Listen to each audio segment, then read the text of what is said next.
All right, I'm here with Sean, the founder of Street Tag. Sean, how you doing today? Very well, thank you. Excited to be here talking to you. Yeah, excited to hear the story. Congrats again on the acquisition. You recently got acquired on acquire.com. Before we dive into that, you want to just give a brief introduction of yourself for those that may not know you? Sure. I'm Seun Oshinaike. I'm one of the founders of Street Tag, based here in London, UK. However, we do Street Tag is used across England and United Kingdom in general. So yeah, that's a bit about me. I'm just a tech guy, entrepreneur.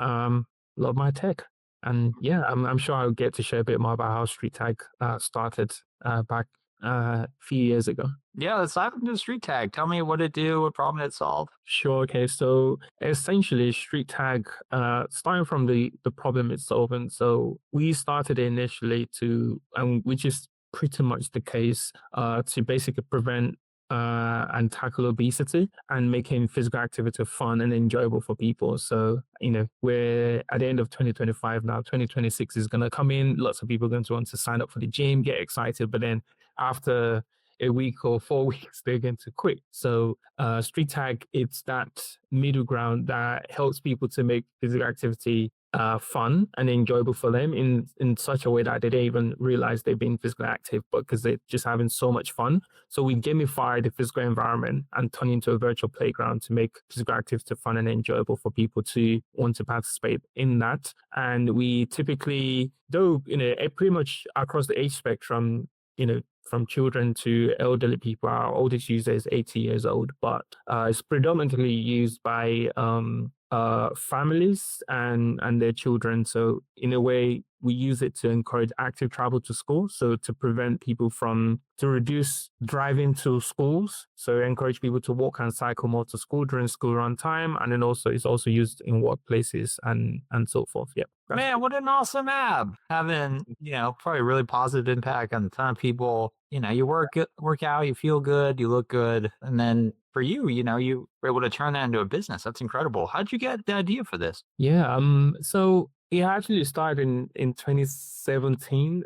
Initially, we were actually a hardware, no, and a software-based platform. So in the area where I live in, we call it in UK, we call it boroughs. So I lived in London Borough, Barking and Dagenham. So there was high obesity, and then they were going through a procurement process to source for ideas for people to tackle that. So I pitched an idea of having these boxes built, and then we attach them to lampposts, and then we give people in the local area basically cards that they tap on those boxes all around them.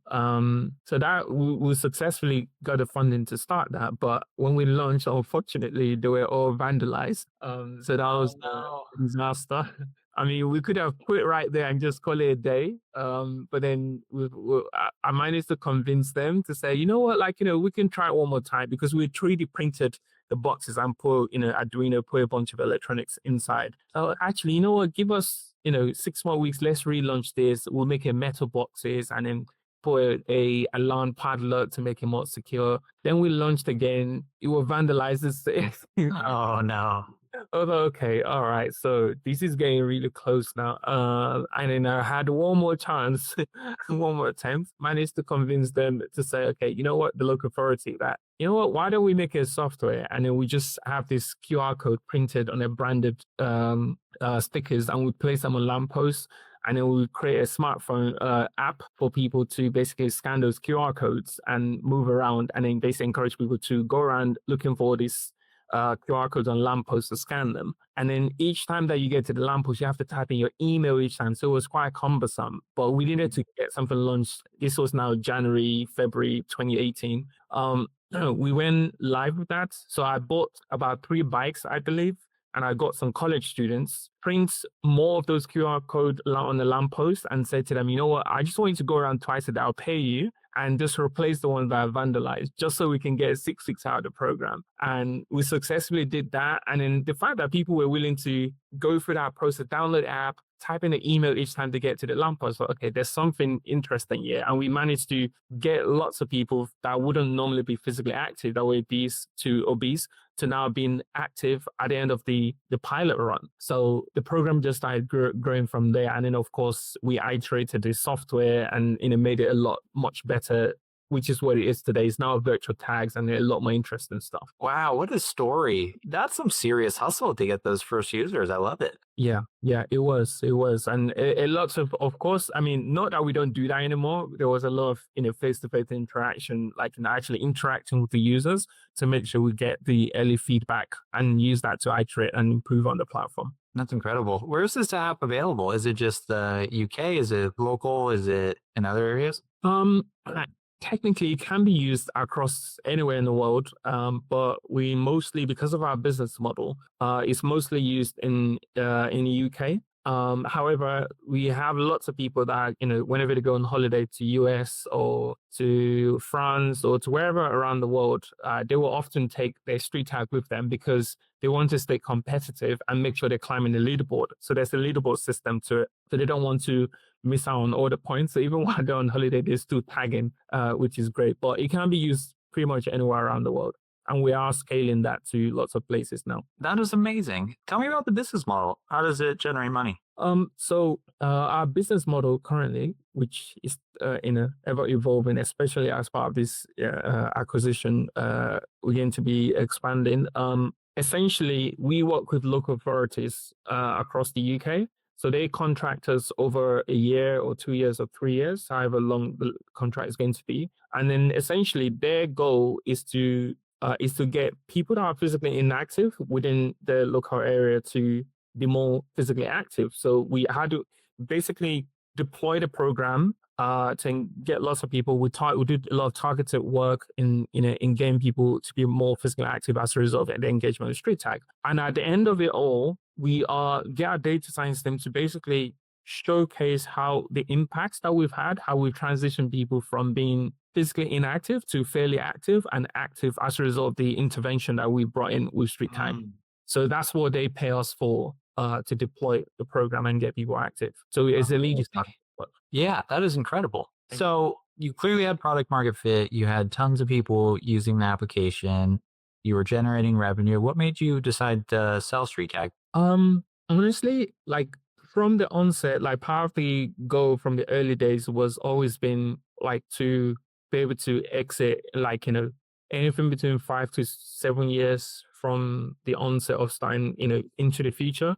So when we reached that point, it was like a no-brainer that actually, what, we've done really well. We've never had any outside investment to date to get to this stage, and so the appetite to want to exit was there. And then also it's never easy running a business, like, as I'm sure you can testify to that, and there are lots of people that are, also listening or watching this. So I just felt like we felt like the right time to do that, and just to have fresh energy, fresh brain into the company, to shine a light into the company and to help us grow to that next stage. Because I'm still excited to be part of the company, but of course not necessarily as a company director anymore, the CEO anymore. But I'm still pretty much involved in a capacity within the organization. But it was just the right time. It felt like the right time to put up on the acquire.com. I think that makes a ton of sense. And I hear this from founders all the time, because you as the founder know better than anyone when the right time is. And that can mean a ton of different things. It could mean, you're burnt out, or you want to move on to something else, or you're taking the business as far as you can take it by yourself, or just a good time to cash in the chips. Like, the founder knows when the time is right. Yeah, absolutely. And I think also, like, frankly speaking, like, it feels good. Sometimes it can be lonely. Just running, the ship, like running this, like, it can feel lonely sometimes. And then also, it just feels it's a much better position to be able to, regardless of, how the acquisition went down, like, to sell it. I'm a founder that has built something and exited. Most founders don't get to last that long before they pack it in, or something happened. They don't get to, like, actually reach that finish line. So it feels good actually to reach that line. And that's always been a goal of mine. It's an incredible achievement. 100%. Even just to get users of an app is an incredible achievement. It's not easy to do. I think I read a stat that said something like, if your app has like 1,000 users, you're like in the 1% of apps or something like that. Cause it's hard. Yeah, it's hard. Yeah, I mean, it's always the big, huge, mega top companies that often will get the headline. Oh, they've got billions of users, but actually, they're like 0.00001% of startups that get to, reach that milestone. Not that any other startup can't, but actually, majority don't get anywhere close to that. So to even have, thousands of people to use our platform, or hundreds of thousands of people, is an achievement in its own. And then at some point, I just had to recognize that and say, okay, you know what? Now feels like the right time. 100%. You built a massively successful business, and I think you played your cards right. And you built something that someone wanted to acquire, which is a massive achievement. So I hope you realize that.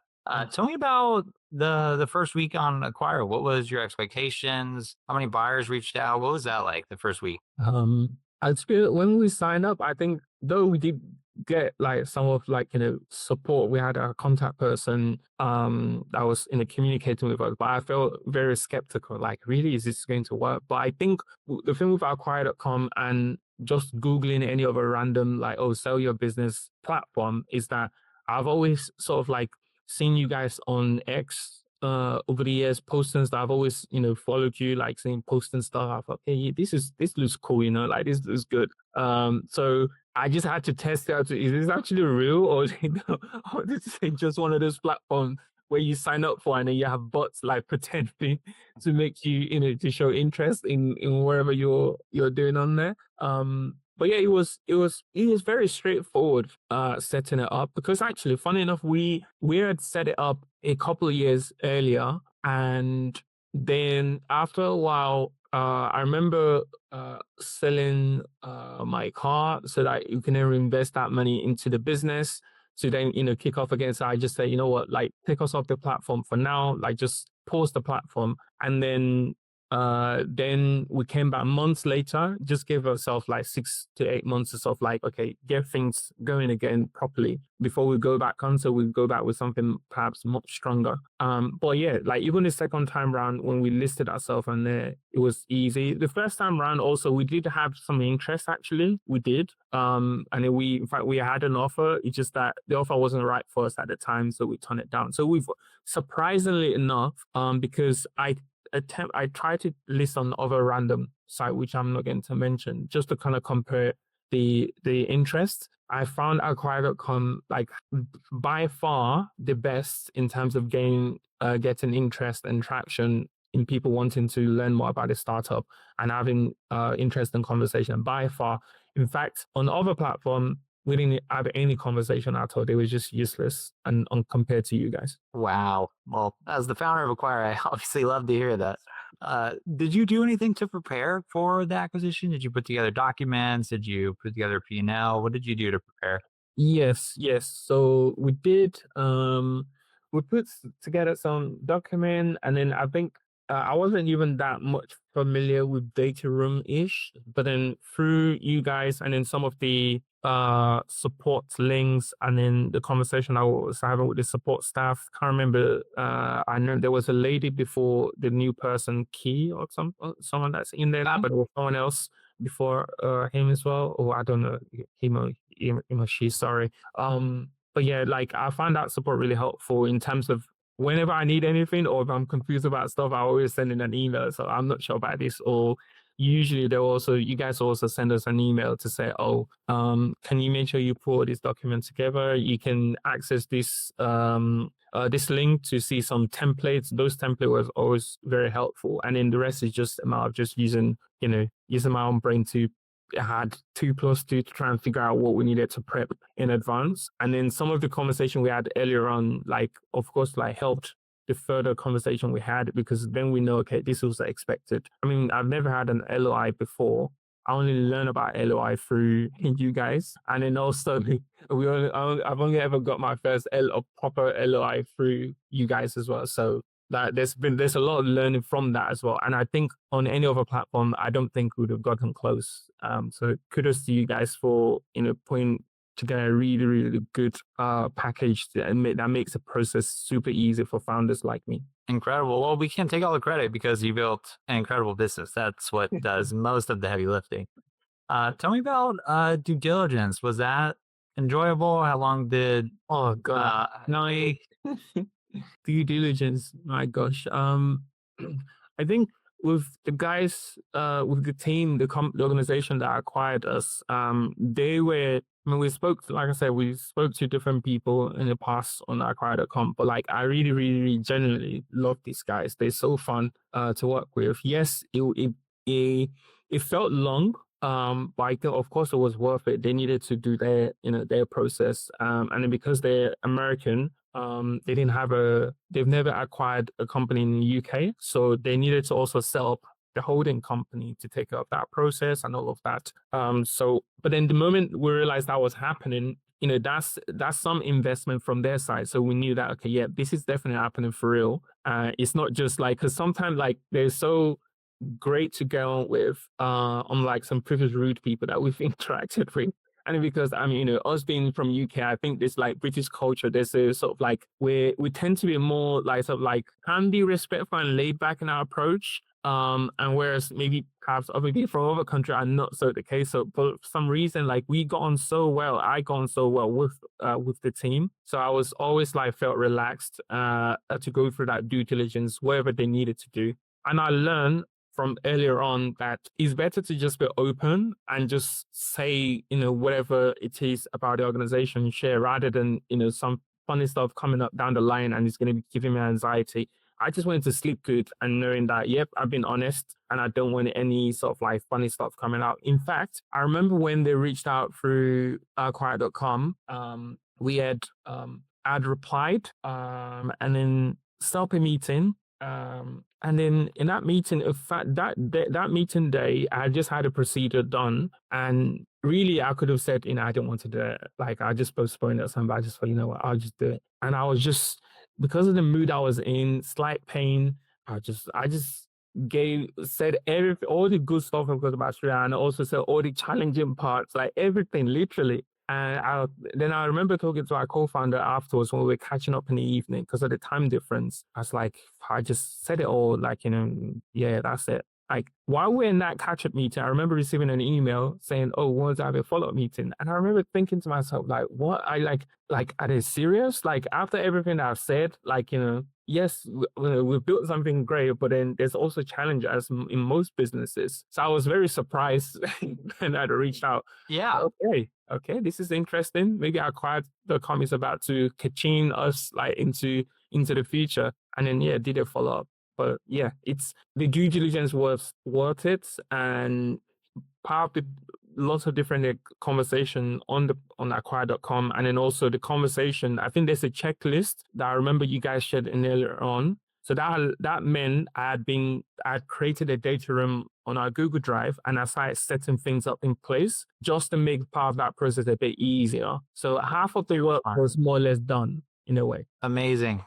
There's a few things you said that I really like. Number one, just getting along with a buyer is so huge. Out of all the acquisitions I've seen, the best ones are where the buyer and seller just get along. And there's a good quote by Warren Buffett where he says, "You can't do a good deal with a bad person." And there's parts of acquisitions where both sides are taking on risk. You're, revealing all this sensitive information about your company, and the buyer, they don't want to find out a surprise or something isn't as advertised or something's broken and they acquire the business and there's an engineer that has all the keys to everything, just stuff like that. So like you really need to get along with the buyer. You can usually tell from the first call. And then yeah, being like super transparent upfront and honest about the good and the bad things about your business. Because when you get into due diligence, everything is pretty much going to come out. If you had down months or churn is really high or whatever the issues may be, buyers can really tell too. And they appreciate just the honesty and, being able to wrap their head around the business. And what you're really saying is, I want this acquisition to be successful. I want you as the buyer to be successful.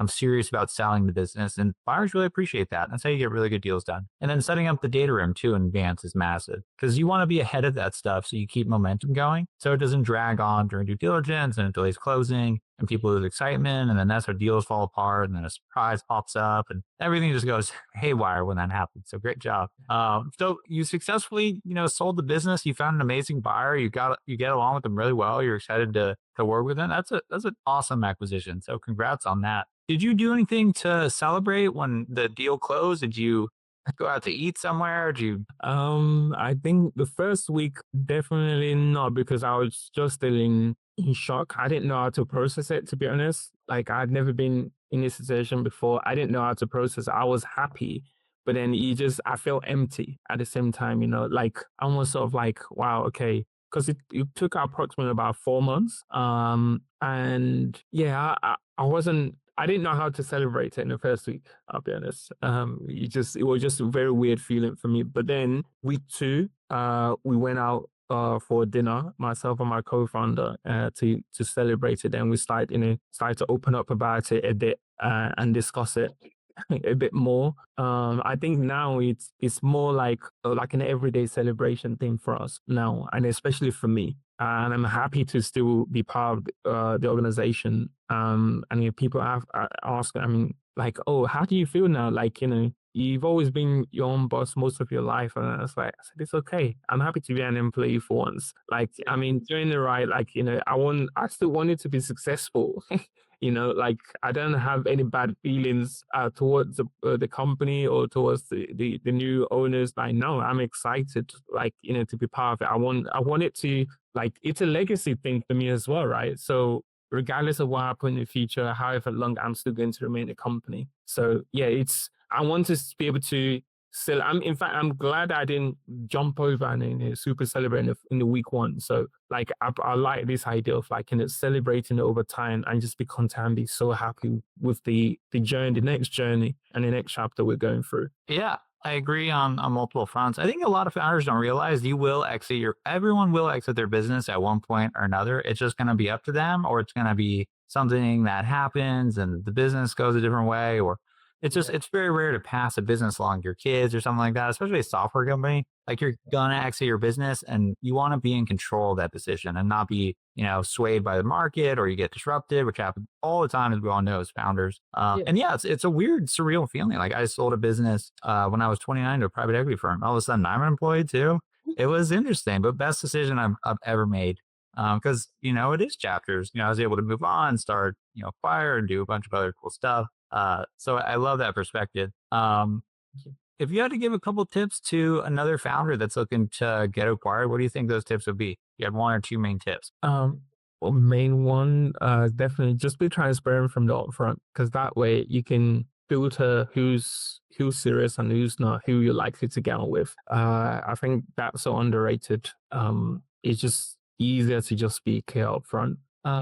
Secondly, I think pre-prepping some of the data room stuff because there's quite a few of them, and from the list that you guys shared, and you can feel like, oh my god, I'm too lazy, I can't be asked to do this. So like preparing that in advance is really key. It just helps to do that. And then you guys have a thing also around every month trying to update the startup profile. So doing that as much as you can and just keep it refined and alive. And also, sorry, one more, like, just try and respond as quickly as possible to some of the people that have interest in the company.